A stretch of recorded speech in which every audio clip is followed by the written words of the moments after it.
I'm student clinician Kirsten. This is my patient Brittany. So first, we're going to do the AP distal femur.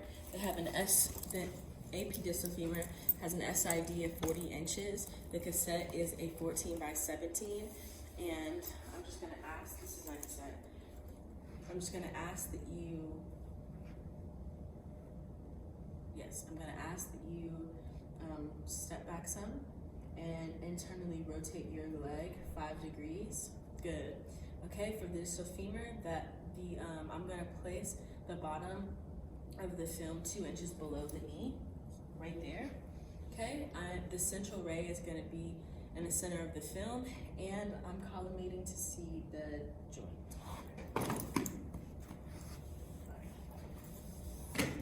Okay, so next is going to be the lateral distal femur.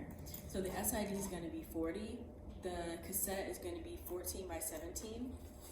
Okay, here, I'm going to ask that you rotate to the affected side. So I'm going to have you rotate this way, laterally, good.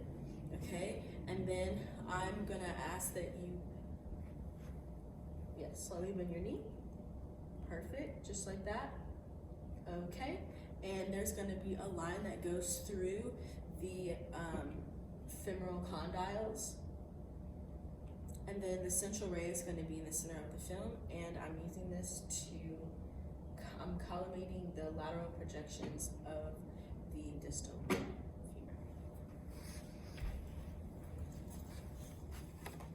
Okay, so next I have A to P hip. Not central ray. The cassette is going to be 10 by 12. The SID is going to be 40 inches. Okay, so I'm going to ask, this is my cassette.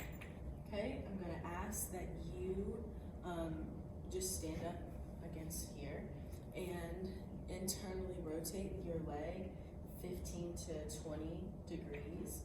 So it'd be the true A to P. And the central ray is going to be horizontally, it's going to be between it's going to be at the greater trochanter, and vertical line is going to be the ASIS. And I'm collimating to see the ischial tube, the greater trochanter, the ilium, the pubic symphysis, the femoral shaft, and the acetabulum. Okay, so I'm going to be doing frog leg, and the cassette is going to be a 10 by 12, and the SID is going to be 40. I'm going to have my patient standing, A to P. I'm going to ask that you bend your knee and rest your toes against your other foot. Good.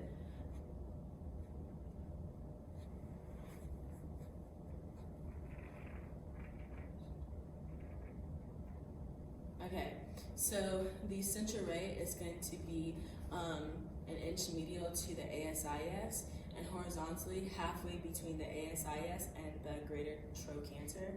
And I'm collimating to see the femoral head and neck and the trochanteric area and the acetabulum.